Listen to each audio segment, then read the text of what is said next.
दोस्तों, तो कैसे हैं आप सभी। एक नया टॉपिक हम पढ़ेंगे आज। वो है बांग्लादेश में विरोध प्रदर्शन का भारत पर प्रभाव। तो इसमें हम पहले जानेंगे कि विरोध प्रदर्शन होता क्यों है और ये कैसे क्रांति का रूप लेता है और फिर क्रांति का प्रतिफल क्या होता है। बांग्लादेश में विरोध प्रदर्शन का कारण क्या रहा, वर्तमान में बांग्लादेश की स्थिति क्या है और भारत के लिए इसका निहितार्थ क्या है। तो आइए देखते हैं। तो सबसे पहले यह जानने का प्रयास करते हैं कि विरोध प्रदर्शन क्यों होते हैं। तो देखिए, वित्तीय कठिनाइयां और आर्थिक असमानता अक्सर किस चीज को जन्म देती है, असंतोष को, जबकि राजनीतिक स्वतंत्रता की कमी और सत्तावादी शासन व्यापक क्रोध को जन्म देता है। ठीक है, जब उचित रूप से संगठित मीडिया अभियान के माध्यम से लोक महत्व के मुद्दे को बाहर कर देता है, तब लोग क्या करते हैं, लामबंद होने लगते हैं और यही जो है विरोध प्रदर्शन की स्थिति को जन्म देता है। ठीक है, तो या तो वित्तीय कठिनाइयां हो, आर्थिक असमानता का स्तर उच्च हो जाए, जिससे लोगों में क्या होता है, असंतोष पैदा हो जाता है। इसके साथ ही राजनीतिक स्वतंत्रता की कमी आ जाए और सत्तावादी शासन व्यापक क्रोध को जन्म दे सकता है, क्योंकि सत्तावादी शासन क्या होता है, निरंकुश हो जाता है। और राजनीतिक स्वतंत्रता की कमी क्या होता है, अभिव्यक्ति की स्वतंत्रता पर एक तरीके से हनन करती है। इसीलिए लोग लामबंद होते हैं और विरोध प्रदर्शन शुरू होता है। सामान्यतः विरोध प्रदर्शन सीमित उद्देश्यों को ध्यान में रखकर शुरू हो सकता है। तो जनरली क्या होता है कि विरोध प्रदर्शन का कारक तात्कालिक होता है, लेकिन धीरे धीरे इसके जीवन में क्या होता है, बदलाव होने लगता है। जब अलग अलग एजेंडे और हित चुपके से इसके अंदर समाहित या हो जाते हैं, जो अक्सर मूल विरोध के कारण को हाईजैक कर लेते हैं और इसे अलग अलग परिणामों के साथ एक पूर्ण क्रांति में तब्दील कर देते हैं। तो हमेशा आप देखेंगे विरोध प्रदर्शन जो होता है उसका लक्ष्य या उसका उद्देश्य क्या होता है, सीमित होता है। फिर समय के साथ उसमें क्या होता है, अलग अलग एजेंडे और हित समाहित हो जाते हैं और जो मूल उद्देश्य के लिए प्रदर्शन शुरू हुआ था उसका हाईजैक हो जाता है और फिर यह पूर्णतः क्रांति में बदल जाता है। ठीक है, जैसे आप अभी वैश्विक स्तर पर देखें तो कई जगह विरोध प्रदर्शन हो रहे हैं। जैसे भारत में किसान आंदोलन, इजराइल में देखिए, वहाँ सत्तावादी थोड़ी निरंकुश सी हो गई है और इसके कारण लोग वहां पर प्रदर्शन कर रहे हैं। अभी परसों की ही घटना है, जो हमास के द्वारा लोग को उठा लिया गया था, उसमें से 6 लोगों की हत्या कर दी गई है। तो लोग असंतुष्ट हो गए हैं और शासन के खिलाफ विरोध प्रदर्शन कर रहे हैं। अगर हम राजनीतिक स्वतंत्रता की कमी की बात करें तो हांगकांग में आपने देखा होगा लोकतंत्र को किस तरीके से दबाया जा रहा है, तो वहां पर विरोध प्रदर्शन हुए। तो विश्व में अनेक देशों में यह चलता रहता है। ठीक है, अब देखिए कि क्रांति का प्रतिफल क्या होता है। तो क्रांति का प्रतिफल 3 तरीके का हो सकता है, एक सकारात्मक हो सकता है, एक मिश्रित हो सकता है और एक नकारात्मक हो सकता है। सकारात्मक जब होता है तो क्रांतियां क्या होती है, उसको कहा जाता है। इससे अधिक राजनीतिक स्वतंत्रता प्राप्त होता है, आर्थिक समृद्धि होती है और सामाजिक न्याय की प्राप्ति होती है। उदाहरण के लिए अगर आप अमेरिकी क्रांति को लें जो 1776 में हुई थी, तो उसने अमेरिका में लोकतांत्रिक व्यवस्था को क्या किया, मजबूत किया और स्थापित किया।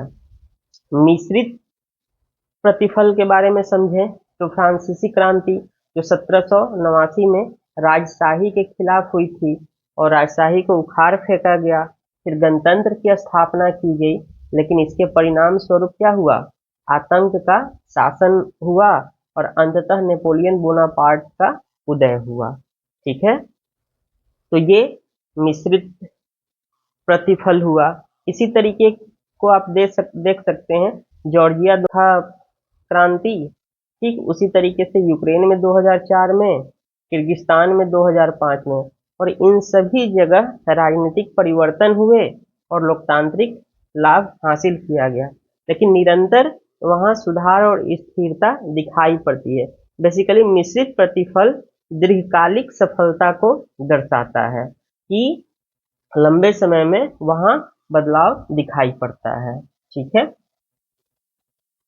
नकारात्मक प्रतिफल की बात करें तो कई बार क्रांतियां होती है लेकिन उसका अपेक्षित परिणाम नहीं निकलता है। इसके बजाय वहां पर अधिक क्या होता है, अराजकता की स्थिति हो जाती है या अव्यवस्था फैल जाती है। उदाहरण के लिए अरब स्प्रिंग, जहां पर लोकतंत्र स्थापित करने के नाम पर आंदोलन हुए 2010 से 12 में, लेकिन क्या हुआ, सीरिया हो, लीबिया हो, इन देशों में क्या हुआ, गृह युद्ध छिड़ गया और वो अभी भी उसी स्थिति में बना हुआ है। तो कई बार क्या होता है, इसके परिणाम सकारात्मक न होकर नकारात्मक हो जाते हैं, जिससे पूरी व्यवस्था अराजकता की स्थिति में बदल जाती है।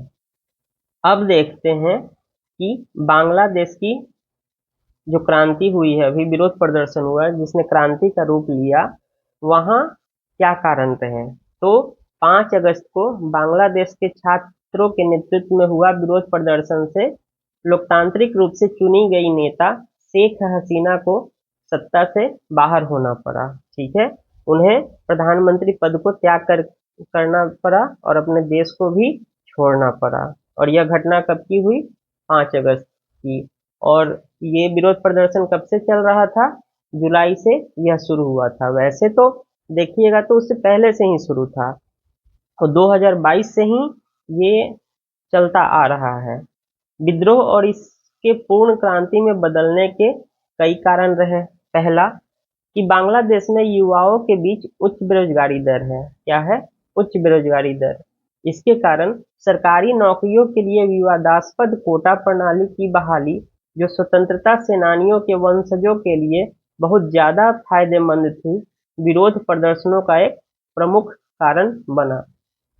तो जो तात्कालिक विरोध का कारण बना वो था आरक्षण का मुद्दा, जो सरकारी नौकरियों में दिया जाता था किसे, स्वतंत्रता सेनानियों के वंशजों को। और इसका मेन रीजन क्या था विरोध का, क्योंकि वहां के युवाओं में भी क्या है, उच्च बेरोजगारी दर पाया गया है। ठीक है, दूसरा क्या प्रॉब्लम हुआ, शांतिपूर्ण विरोध प्रदर्शनों पर सरकार ने क्या किया, कठोर प्रतिक्रिया दिया, जिसमें बल प्रयोग किए गए और न्यायोत्तर हत्याएं हुई। जैसे इससे और विरोध क्या हुआ, भड़क उठा। उदाहरण के लिए छात्र नेता अब्बू सईद की मौत, इसने क्या किया, आंदोलन को और भी भड़का दिया। ठीक है, स्थिति को और बेकाबू कर दिया। तो जो सरकार ने कठोर प्रतिक्रिया दिखाया और एक जो आंदोलनरत नेता थे उनकी मृत्यु हो गई, उससे और भी विद्रोह भड़क गया।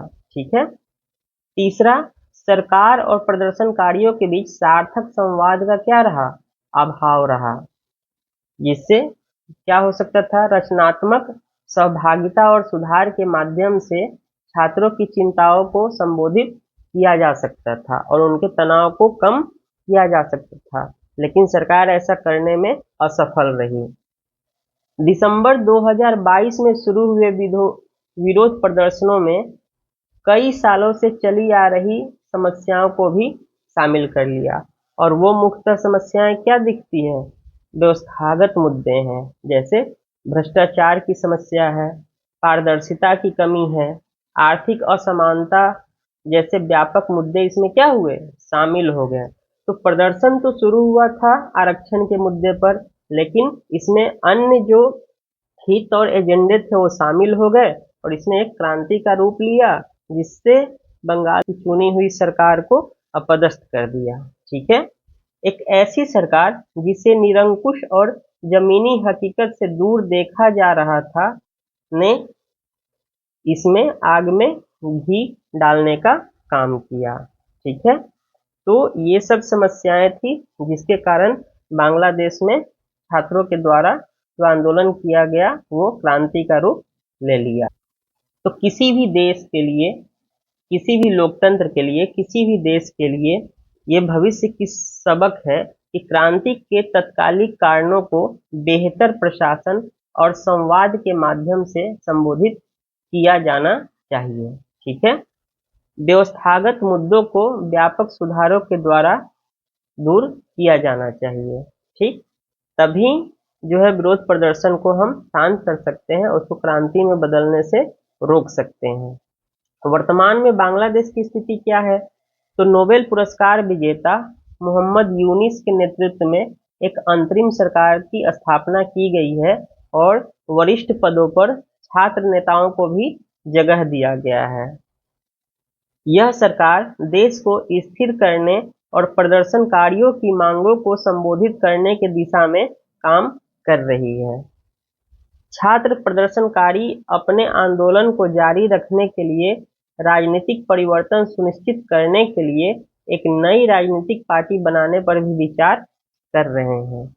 तो यह किस चीज को दर्शाता है?